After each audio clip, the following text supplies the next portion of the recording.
I've been collecting questions from my Facebook group and from my email list lately for these little quick live videos. And the question that I'm going to be covering today is, what about social media?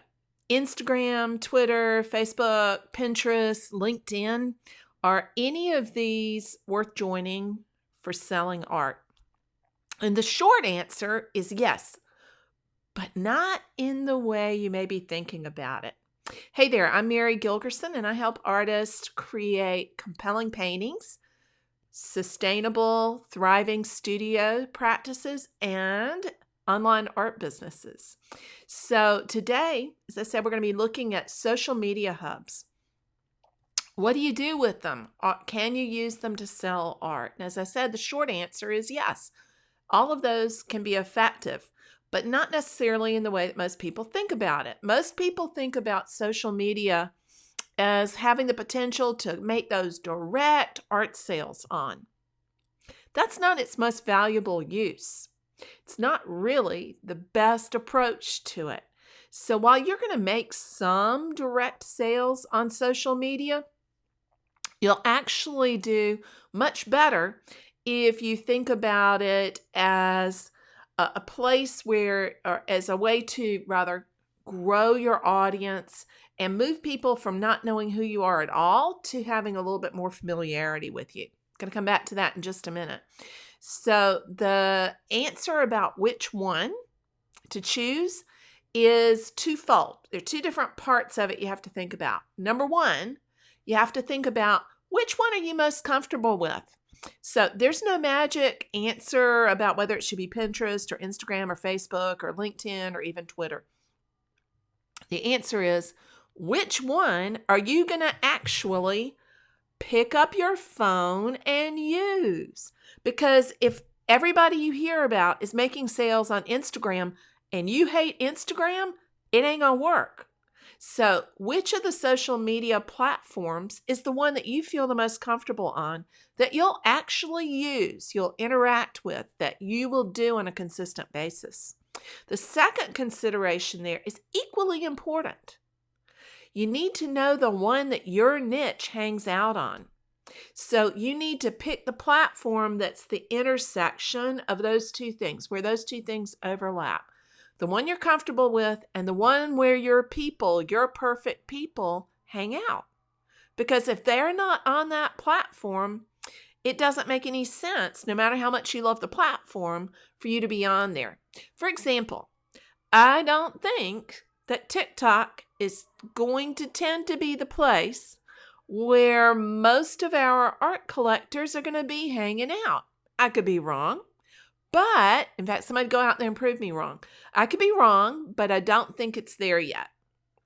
So you may love TikTok, but it's probably not where you're going to be growing your perfect collectors. So think about that intersection of those two things. Which one do you enjoy and love and actually participate in? And where do your people hang out? Where's your niche hanging out? Once you figured out which one, then I want you to think about what social media can do for you, why you actually should be using social media. And yes, I do think you should be using social media. It's a huge component of what I teach my students to do, how I teach them to move from having no sales, no hub online, no real web platform, to having an engaged audience and launching their own small collections of art. You have to think about why. What's social media going to do for you? Well, there are 3 stages of moving people from not having a clue who you are to they're feeling comfortable purchasing art from you online or anywhere else for that matter. So the first stage is called awareness, and it's really brand awareness because newsflash, artists are personal brands. We are personal brands just like musicians. Big popular musicians are personal brands. So your name matters. People need to become familiar with you, not just your artwork, but you, because they buy not just because of the work, but because of a relationship with the person who made the work. So brand awareness, realizing we're a personal brand, that's a huge one. And social media is one of the best ways to move people from not having a clue who you are to becoming aware that you're an artist and this is the kind of stuff you make. The second stage is engagement. The second stage is relationship building. This is something that all human beings crave. It's something all human beings need. And it's a crucial phase of the sales process. If you don't build relationships, I guarantee you, you will not make any sales. You can make the most spectacular artwork that there is out there, but if you don't build relationships, whether it's with clients, collectors directly, or with gallerists, and have them sell your work, you're not going to be able to make a living at this. You're not going to be able to make even the money to cover your supplies. You've got to get good at relationship building. Doesn't mean you need to go and meet every one of these people for coffee, but if you begin to think about social media as a coffee shop, as a place to meet people and become familiar with them and then become familiar with you in a safe environment, it becomes a whole lot easier. And remember, you can have the computer screen between you and them. You don't actually have to go out and meet them in person. So engagement's super crucial. It's the second stage of that journey. So they go from not having a clue who you are to becoming familiar with who you are and what you do, and then beginning to actually build that relationship. But they're still not ready to buy yet. That last stage is called conversion. And conversion is when people make a decision. And that conversion can be small or it can be really large. So an example of a small conversion would be when they join your email list, which is something all of you need to be building. And it's a crucial part of being able to warm up that audience and build relationship.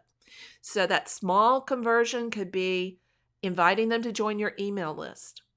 Then the larger conversion, the one that we started talking about tonight, is art sales.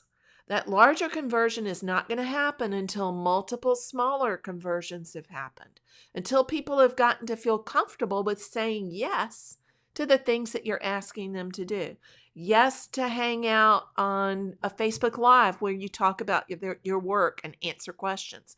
Yes, to joining your email list. Yes, to sharing it with friends. All of those are little tiny conversions along the way that lead up to the point where people can feel comfortable enough to purchase a painting. Doesn't mean you won't ever get that one-off person who never heard of you before and immediately buys a painting on Instagram directly. Can happen, but please don't wait around for that. It's the exception rather than the rule. So those stages again, awareness, engagement, and conversion. Super, super important. Then the last part that I want to talk about tonight is the how. And actually, it's the simplest part. The how has to do with consistency and the importance of consistency. Because the biggest problem I see most people have with using social media is they're terribly inconsistent. They don't show up very often. They post maybe once a week, or they forget to post for 3 weeks, and then they come back in and post for 2 days, and they disappear again for another 2 weeks. That ain't going to work. So I got some great advice one time from a mentor. I took a marketing and sales course from Seth Godin about 6 years ago, something like that. And I had a chance to ask him questions directly. So I asked Seth, what would be one of the most effective ways to market and sell my artwork online? And he had a really simple answer. He said, show up for your audience in some way every day. You know, I tell people to paint every day. Well, you need to show up for your audience in some way every day too. And that doesn't mean you're sending an email every day. But it does mean that you need to do something to touch your audience's lives in some way every day. Because newsflash, Seth was right. It works. You got to show up. And if you show up, It doesn't have to be that you're making a long video or writing a long essay for your blog or having a complicated post on social media. It can be super simple. If you follow Seth, you'll know that his emails are short. They're like maybe 150 words. They're really more like tweets, but he sends them every day. Or you can follow him on his blog every day, the same deal. But because he's shown up every day for years and years, his following is huge and tremendous. That could be you too, but you've got to be consistent. So I want to see if there are any questions over here in the question box. Hey, Terry Gergen, it's good to see you. And hey, Read and Rise, awesome. And Adela says, I figured out Fiverr is the best for me. Now, Fiverr's not really a social platform. It's a sales platform. So that's a little bit different. So you do need to know what sales platform is best for you. Social media is a connecting platform. It's social. So you probably are doing something too to get people to look at Fiverr. Fiverr is where you send them, but Fiverr is a fantastic platform. It's a platform for illustrators and designers and people involved in any aspect of the online business. And hey, Deborah from Melbourne. And Patrice, it's good to see you too. So I had a great time chatting with y'all today. Let me know if you have any other comments in the chat roll there, in the comments section. And I'm happy to answer those. Oh, thank you, artists. I'm glad that you find that good advice. That's fantastic. Yeah, it's super easy. It's actually way easier than most people think. They complicate it too much. Remember that you want to move people along from awareness to engagement to conversion and do it by showing up consistently. Terry says, do you recommend any one over the others? Like I said earlier, the one I recommend is the one that you enjoy and actually will show up and use. It's not going to do any good for me to say, I really think Facebook is a super effective platform if you detest Facebook and you're not going to use it. So it needs to be that the intersection again of the one that you actually use and love and the one that your niche will use and love. Now, the easy answer is Facebook because Facebook is the largest one of those platforms. But it doesn't mean the others won't work too. I know people who sell on Twitter, using Instagram, using LinkedIn. Pinterest is the largest driver of traffic for me to my website. It drives large volumes of traffic, way more than Facebook. Others that you can think about using, YouTube is another one. Pinterest and YouTube are a little bit different. They don't have the same degree of social interaction, but they've begun to build it in there too. So all of those are possibilities. So think about it, Terry. Which one do you use the most? And which one do you enjoy using? There are ways to develop things that you enjoy about whatever platform you're on, but which one's the one that you really, really do have a passion for? Which one do you love? So if I had to say which one I enjoy interacting on the most, it would be Instagram and Facebook. I don't really do very much with Twitter for art. I use Twitter for other things, but Twitter's not really the platform I enjoy for that. So Terry says, would you create a Facebook page to promote your art rather than you individually? Again, you're a personal brand, so it needs to have your name on there. Don't use a cute name.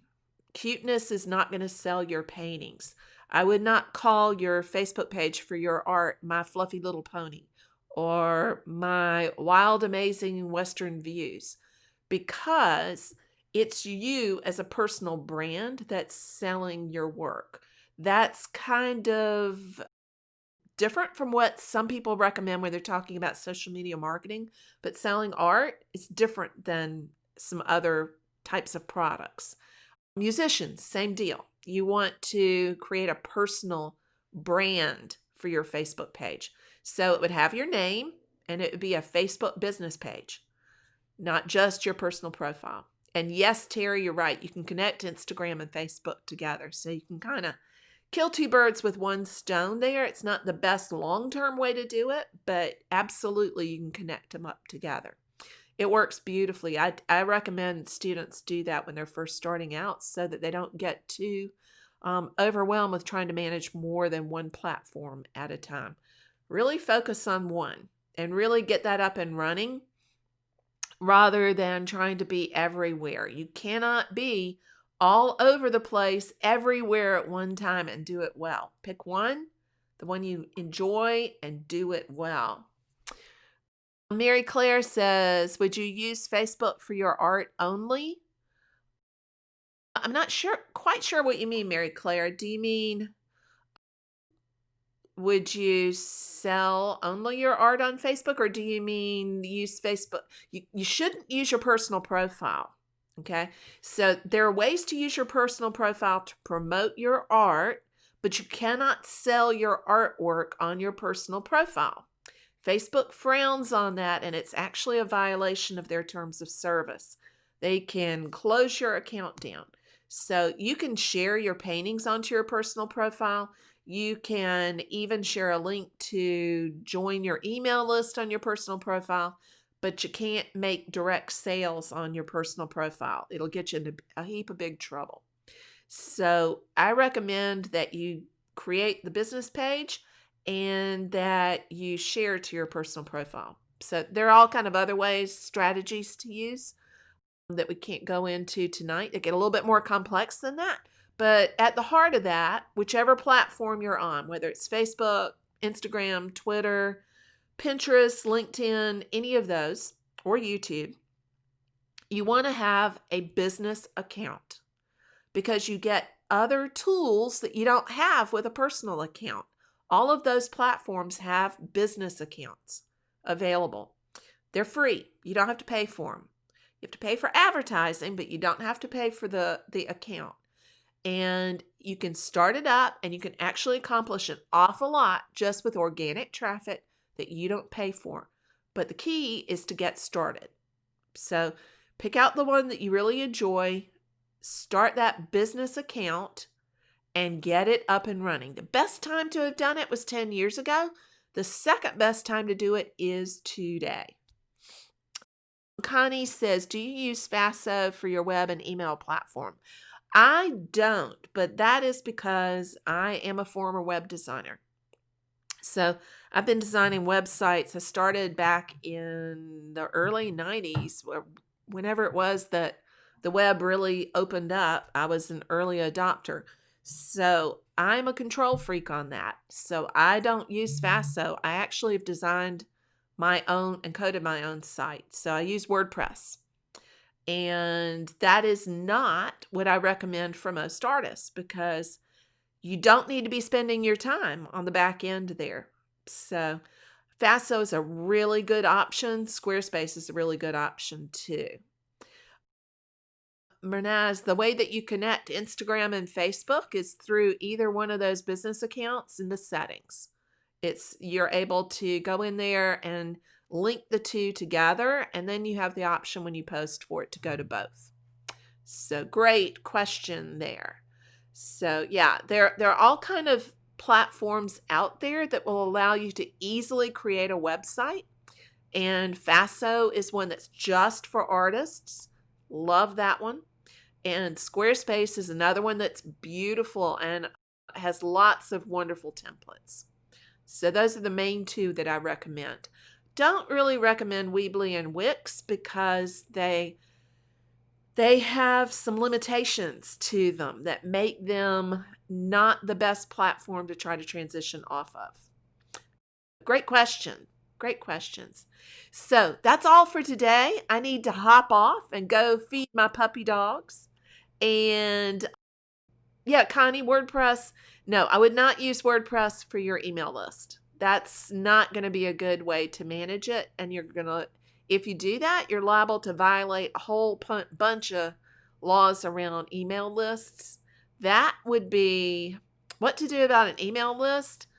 Well, I'm going to make that the next question we cover. So tune in tomorrow. I'll try to post an announcement about when I'll go and do that, but what time of day I'll do that, probably sometime tomorrow morning. But let's talk about that in a separate broadcast because email lists and platforms are a huge, huge topic. So, y'all have a great rest of the evening, and I look forward to talking with you again soon. Bye bye for now. Happy painting and paint on.